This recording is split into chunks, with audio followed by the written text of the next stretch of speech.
الحمد لله رب العالمين والصلاة والسلام على سيد الأنبياء والمرسلين وعلى آله وصحبه أجمعين. سبحانك لا علم لنا إلا ما علمتنا إنك أنت العليم الحكيم ولا حول ولا قوة إلا بالله العلي العظيم. رب يسر ولا تعسر ربي تمم بالخير أما بعد.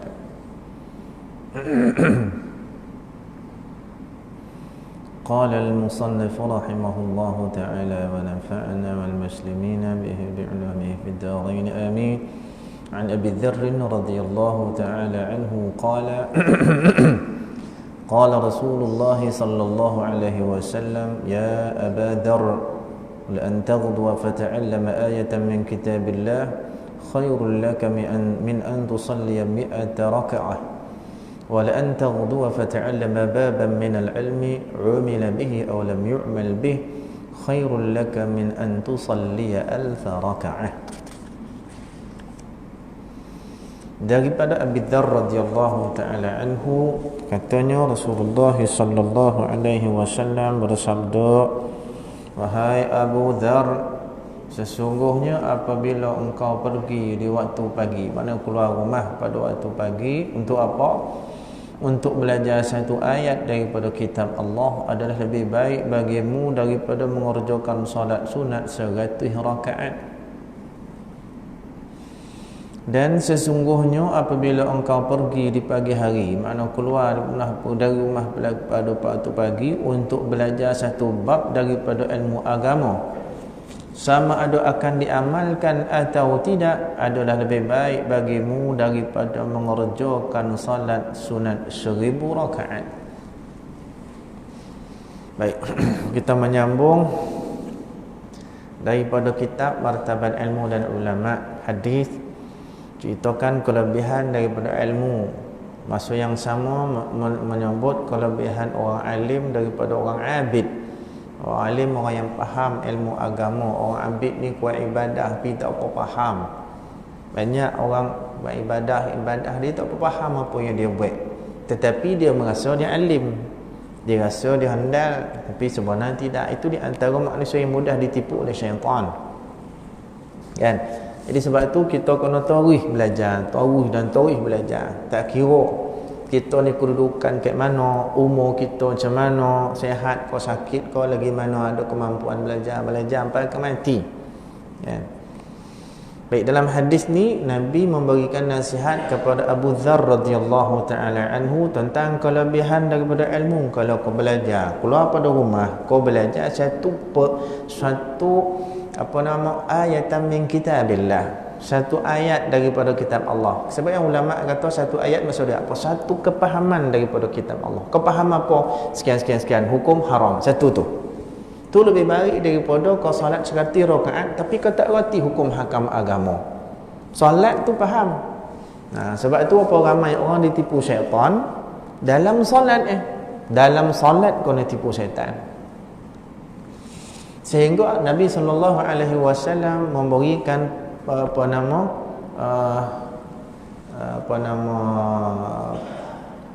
satu bentuk pengajaran pada kita, perhatian pada kita, bahawa syaitan ni memasuki kita, mempengaruhi kita.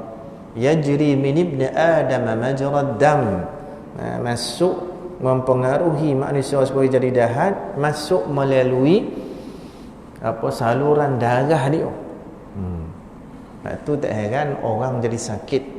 Penyakit yang berkait dengan darah ni pun ada pengaruh daripada syaitan. Antaranya disebut dalam riwayat angin ahmar. Jadi tak heran kita kalau dalam badan kita pun dia boleh masuk macam tu, luar-luar kita ni lagi mudah lagi dia. Kan? Jadi sehingga kan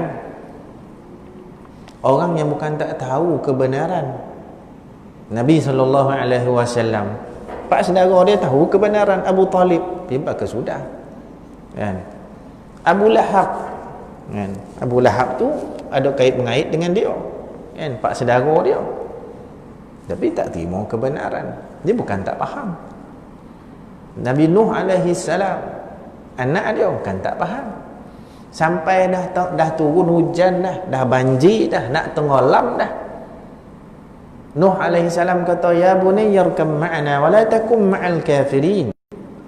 Wahai anakku, mehlah naik kapal ni sesama dengan kita ni nak selamat, jangan kau pergi duduk dengan orang kafir yang tak ikut ni. Apa kata anak? Qala sa'awi ila jabali ya'simuni minal ma'. Wahai apa aku, dan akan naik bukit yang paling tinggi supaya tak ditenggelam di air. Dia naik ke bukit tinggi, tenggelam tak? Tenggelam. Apa dah khabar dah, Nuh alaihi salam dah khabar dah, ikutlah ni. Ni kan tenggelam semua ni dah. Tak. Ya'simi apa sa'awi ila jabalin, dia akan naik bukit yang paling tinggi. Ya'simuni minal ma', yang menogah aku daripada tenggelam dengan air. Habis semua tenggelam. Yang ada atas muka bumi, atas muka air masa tu hanya kapal ataupun bahtera Nabi Nuh alaihi salam. Itu lagi orangnya bukan tak faham. Tapi bila syaitan dah menguasai diri dia, ujung kepala sampai ujung kaki, jadi kekufuran itu akan jadi luar biasa walaupun bapa seorang utusan Allah.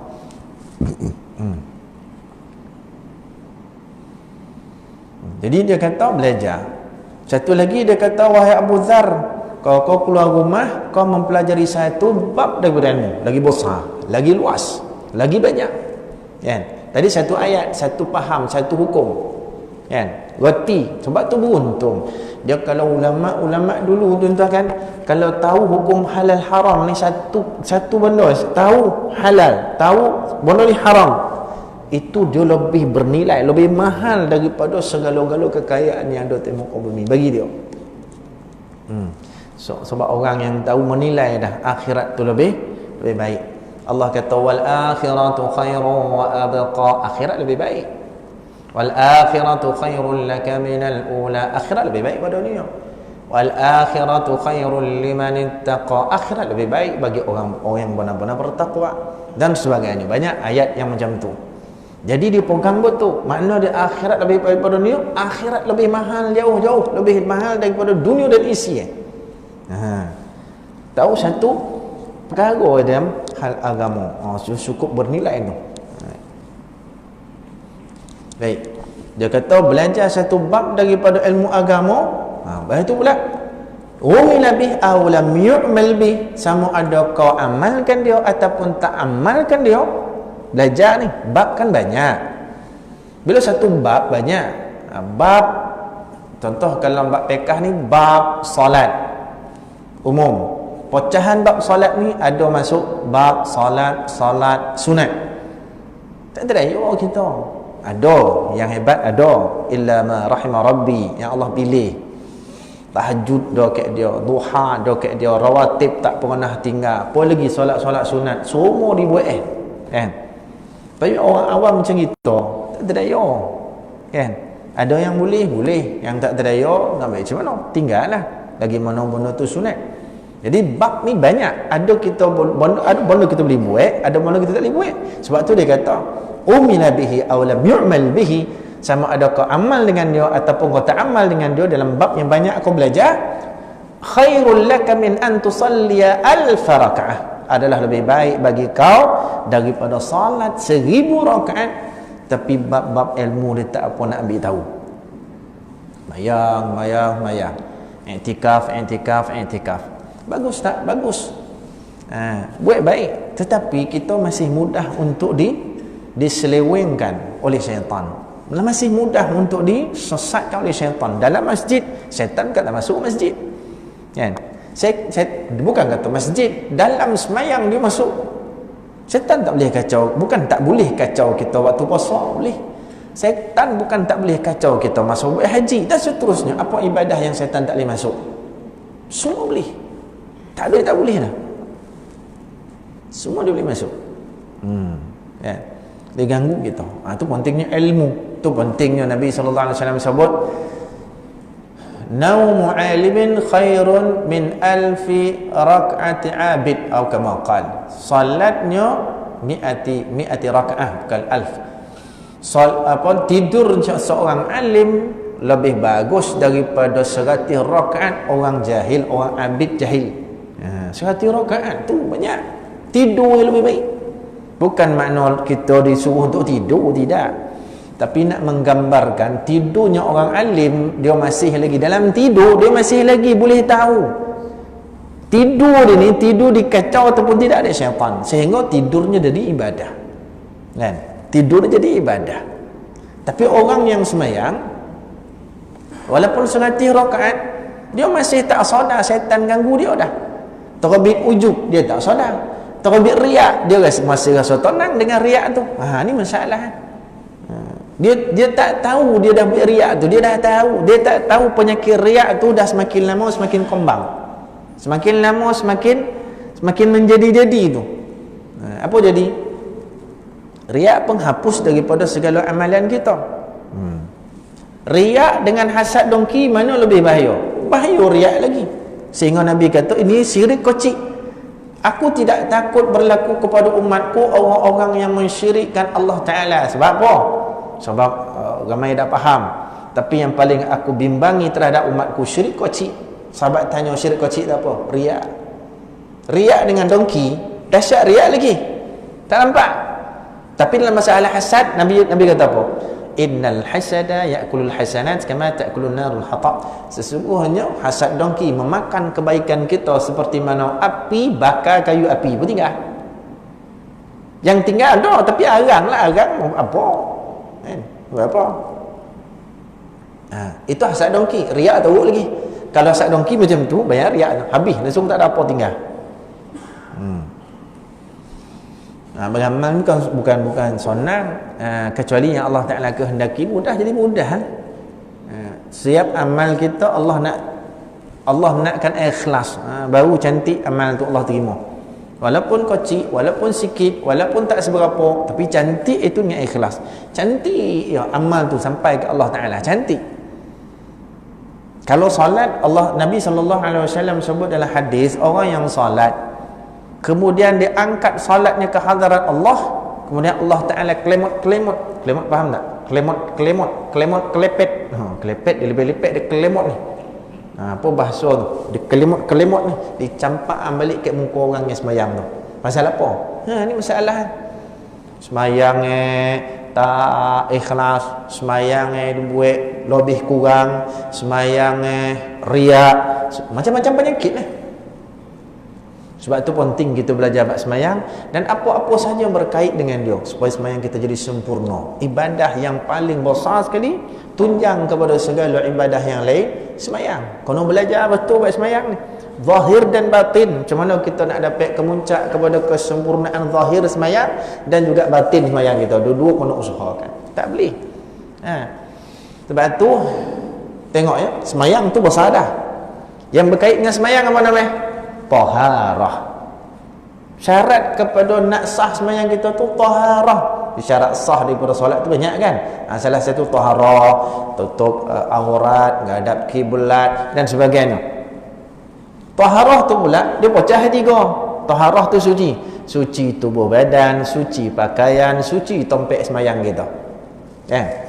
Sebab tu dalam masalah taharah diuraikan apa?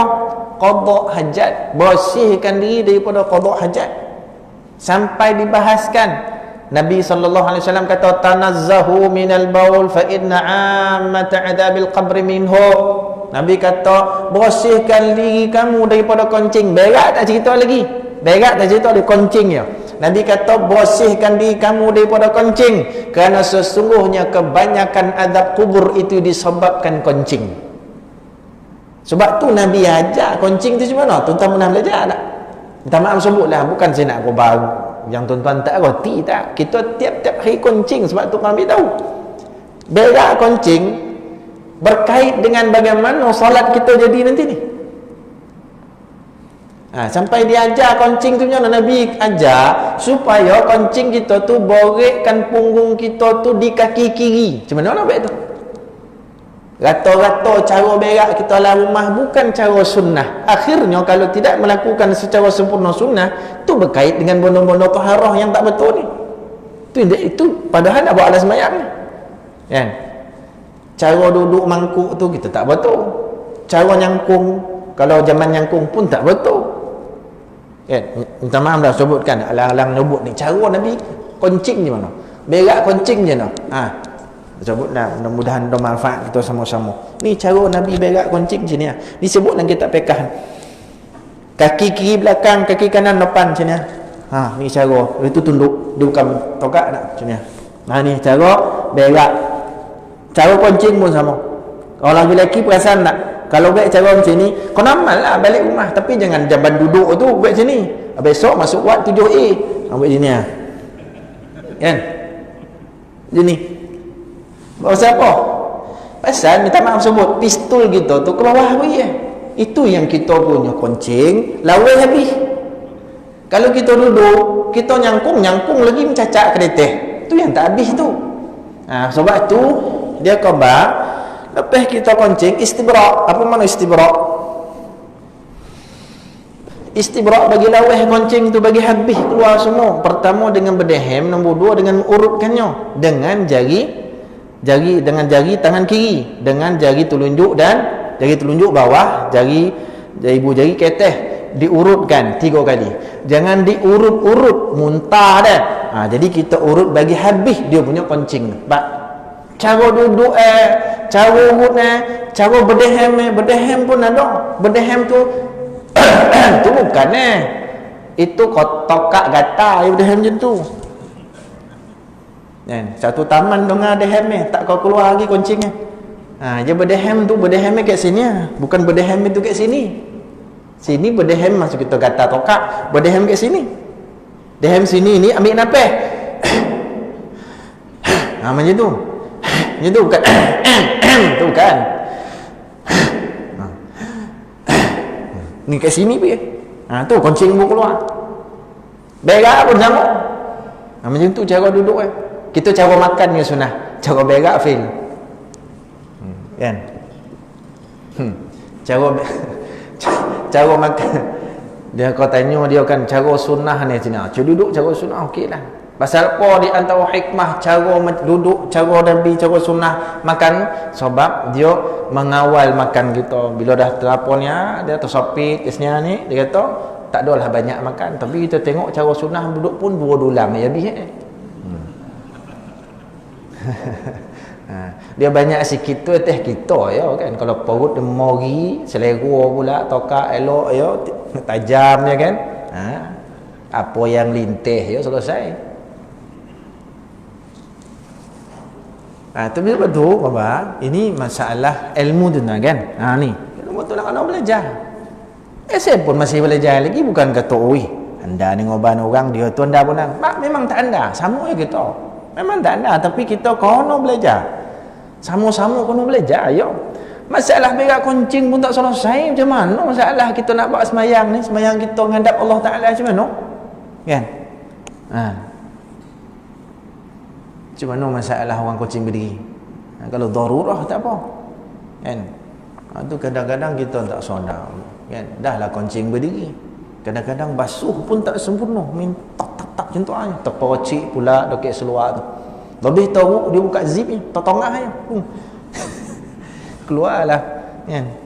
Keluar macam tu dia syok dah terpercik tak pernah ambil tahu. Sebab tu tak heran Nabi sebut dah. Kan? Tanazzahu minal baul fa inna 'ammat 'adabil qabr minhu. Bersihkan diri daripada kencing, bersihkan tubuh badan, bersihkan pakaian daripada kencing. Sebab banyak orang kencing tak betul. Kerana kebanyakan azab kubur kerana kencing. Kan? Nabi SAW lalu di satu kawasan perkuburan, 2 daripada kubur tu sedang diazab. Sahabat lain tak dengar, Nabi dengar tengah azab ni. Nabi kata amma ahaduhuma fayamshi bin namimah wa ammal akharu fala yastabru minal baul au kama qala. Nabi kata adapun kubur yang nombor 1 diazab kerana cerita hal orang, bawa hal buruk-buruk orang. Adapun kubur yang kedua terazab kerana tak bersihan kencingnya, ngelok, tak istibrak kencingnya dengan baik. Kan? Sebab tu hati-hati. Saya puasan diri saya dengan kita semua, jangan pandang kecil benda ni sehingga Nabi kan bagi tahu kita sungguh-sungguh. Ingat ni tak dia. Azab kubur ni ramai sangkut yang jadi azab, dan tu sebab masalah kencing tak betul. Baik. Selesai tu. Kalau ada jamban yang kung bolehlah kita praktik yang sebut tadi kan. Tapi kalau jamban yang duduk tu tak mahu dia dah. Terkelicik masuk datang pula bomba. Kan masalah tu. Nak lepihan kaki tersangkut dalam tu lah apa semua. Tengok keadaan lah lagi. Kalau kita boleh praktiklah kan. Satu lagi, dia lepihkan najis-najis kita tu dengan bagus, dengan baik, dengan laweh, dengan puih, kan, keluar semua. Baik. Qala, selesai tak hadis tu. An Abi Hurairah radhiyallahu ta'ala anhu qala Rasulullah sallallahu alaihi wasallam ma min rajulin ta'allama kalimatan aw kalimatayn aw thalathan aw arba'an aw khamsan mimma farada Allah azza wa jalla fayata'allamuhunna wa yu'allimuhun illa dakhala al-jannah. Daripada Abi Hurairah radhiyallahu ta'ala anhu, katanya Rasulullah sallallahu alaihi wasallam bersabda, tiada seorang pun yang belajar satu kalimat atau dua kalimat. Mana saya dah sebut tadi, kalimat-kalimat ni maksud kepahaman tentang suatu perkara dalam hal agama, sama ada hukum hakamnya ataupun yang lainnya. Kepahaman dalam satu perkara, bukan satu bab ni lagi besar.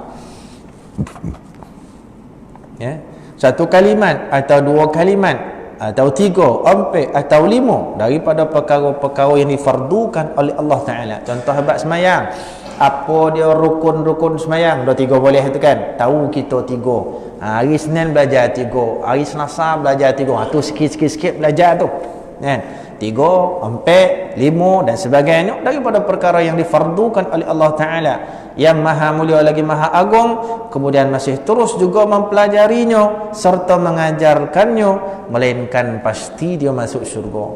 Jadi maksud dia bukan sia-sia kalau belajar hal agama. Bahkan syarak meletakkan kemuliaan yang tinggi pada orang-orang yang menuntut ilmu, yang Rasulullah sallallahu alaihi wasallam menyebut, sesiapa yang belajar ilmu agama kemudian mengajarkannya kepada orang lain, jadi orang alim, dia mati dia, fa bainahu wa bainan nabiyina darajatan wahidah, antara dia dengan para nabi besok di dalam syurga dibezakan dengan satu darajah sahaja, satu tingkatan saja.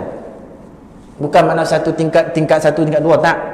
Dalam level yang sama, syurga Firdaus, tetapi maqam tu bezakan satu maqam saja, satu darajat maqam saja.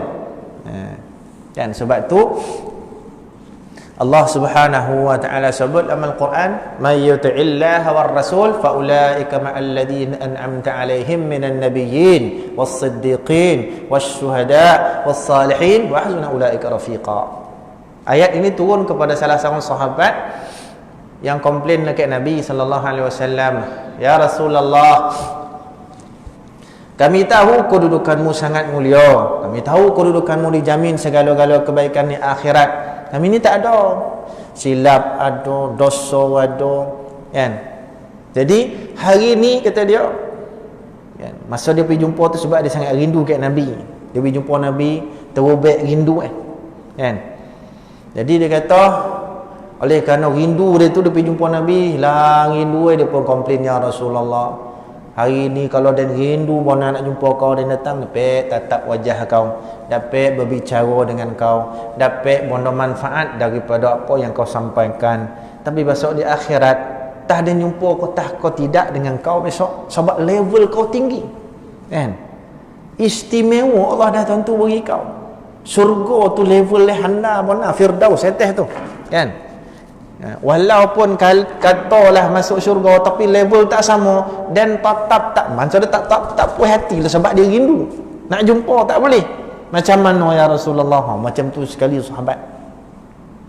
Maka turun ayat yang saya sebut tadi, may yuti'illah war rasul, barang siapa yang taat Allah dan Rasul, may yuti'illaha war rasul fa ulaika ma'al ladzina an'amta 'alaihim, maka mereka itu akan bersama dengan orang-orang yang akan diberi nikmat Allah Ta'ala, minan nabiyyin, daripada para nabi, wa siddiqin, daripada orang siddiq yang membenarkan apa yang datang oleh para nabi dan rasul, wasyuhada, para syuhada, orang yang mati jalan Allah Ta'ala, wassalihin, orang-orang salih, wa hasuna ulaika rafiqa, mereka itulah sebaik-baik orang orang yang hampir dengan kita, kawan lah, sebaik-baik kawan. Mereka itulah sebaik-baik qarib kita, rafiq kita, orang yang rapat dengan kita. Jadi kalau kita taat Allah taat Rasul, cantik dah, kau akan sama dengan Nabi sallallahu alaihi wasallam. Jangan takut, Allah kata. Akan hilang rindu kau. Itu yang Allah Taala sebut.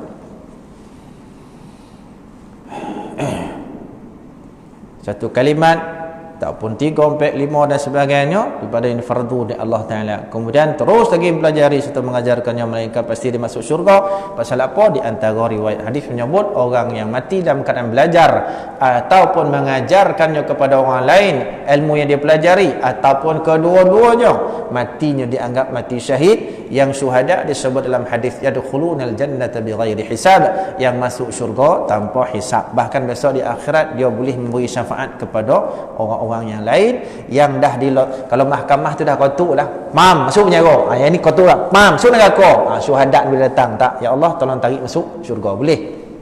Ini kelebihan orang-orang mati syahid, dia boleh tarik orang yang dah dikotuk dah, dek malaikat masuk neraka, boleh kan. Sebab tu penting kita bersama dengan orang-orang ulama, orang-orang alim, orang-orang yang jalannya akhirat.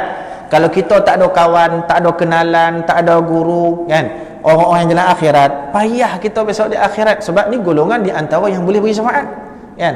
Mudah-mudahan kalau kita ambil kebaikan pada dia kena kita besok di akhirat, dia diberi ruang oleh Allah Ta'ala beri syafaat. Sebab dalam satu riwayat para ulama, Allah Ta'ala kata qif hatta tusfa', dia hatta tusaffa', berhenti dulu, jangan masuk syurga, orang lain masuk syurga. Para ulama Allah Ta'ala kata nanti dulu. Pasal apa? Beri syafaat orang yang perlukan syafaat kau. Mudah-mudahan kalau kita ambil manfaat daripada dia, kena ada kita besok, ya Allah, dan nakkan syafaat dan beri, kalau ruang dan yang kau berikan dan nak syafaat per bulan dipotik nama kita. Bayangkan. Tak aku bahagia. Kono pula kita fikir-fikir, dalam umur kita 60 lebih, 70, bahkan mungkin lebih daripada itu, kita fikir-fikir barulah 5-6 tahun ni dan kaki masjid. Sebelum tu, ya Allah, penyamun. Contoh, kan? Saya bukan kata siapa-siapa ni, contoh aja. Dan memang ada manusia jenis macam tu. 30-40 tahun, 50 tahun dengan kepenyamunan ni, apa yang nyebut ni? Tapi dalam tempoh 5-6 tahun tu, Allah bagi dia hidayah. Amal dia lebih hebat daripada sekadar 5-60 tahun yang dia tak beramal dulu. Dia amal sungguh-sungguh, ikhlas, kan, sempurna amalnya, itu mungkin akan menenggelamkan kesalahan dosa dia 5-60 tahun sebelum tu. Itu rahmat dan pengampunan Allah, kan. Jadi nak ubahkan apa? Lebih-lebih lagi lah bila kita kena puluhan tahun dulu kita dengan dosa dan kesalahan. Memang patut-patut kita usaha daripada sekarang kita hidup di dunia, kita cari mana ruang kok-kok dan ada dipotik nama untuk dapat syafaat. Sama ada syafaat daripada syuhada, syafaat daripada hafiz Quran, syafaat bahkan yang terhebat daripada Nabi kita Muhammad sallallahu alaihi wasallam. Itu paling penting dan paling besar sekali. Kata Abi Hurairah radhiyallahu taala anhu, kau nak azan kau? Tahu dulu. Azan dulu. Kau kena berhenti tahu. Berhenti tahu pun lagi syok tak? Sikit lagi lah ya. Kau nak azan dulu, azan dulu. Nak azan dulu. Ni ada orang pun tidak ni. Tahu je. Kau nak azan, azan dulu. Tahu je.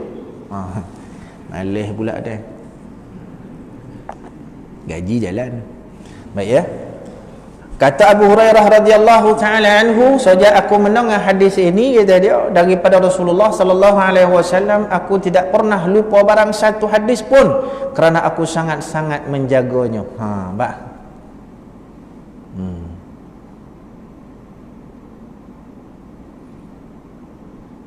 Tak pernah dengar. Abu Hurairah yang paling banyak hafal hadis daripada Nabi sallallahu alaihi wasallam. Dia nombor 1. Kan? Ada beberapa ribu hadis yang masuk dalam kepala, dan dia bukan daripada orang yang sangat copek tangkap kuek hafalan, tak, asal tak. Tapi dengan doa Nabi sallallahu alaihi wasallam, orang yang pernah didoa oleh Nabi banyak sahabat lah, tapi yang masyhur cerita Abu Hurairah, Ibnu Abbas, Abdullah bin Abbas, Abdullah bin Mas'ud, Anas bin Malik. Ni di antara sahabat-sahabat Nabi yang pernah didoakan dengan kelebihan-kelebihan, dan semua tu jadi itu mereka, kan, radhiyallahu anhum. Contoh Anas bin Malik radhiyallahu anhu, ya Allah berkatilah umur dia, anak-anaknya, hartanya, dan masukkan di dalam syurga. Ompek doa Nabi kan kat dia. Kalau Nabi kata, doakan keberkatan umur ni lebih 100 tahun. Keberkatan rezeki, keberkatan harta, kebun kurma lain setahun sekali, tapi dia 2 kali. Keberkatan anak-anaknya lahir berpuluh-puluh kan, hatta tak tahu 100 lebih kot. Semuanya dia orang salih belaka, ulama-ulama besar belaka kan. Dan akhir sekali dia kata, ya Allah, berkat doa Nabi sallallahu alaihi wasallam, semua yang disebut dan dapat dah. Dapat perkara 3 semua dah dapat dah. 1 belum dapat. Apa dia? Masuk syurga.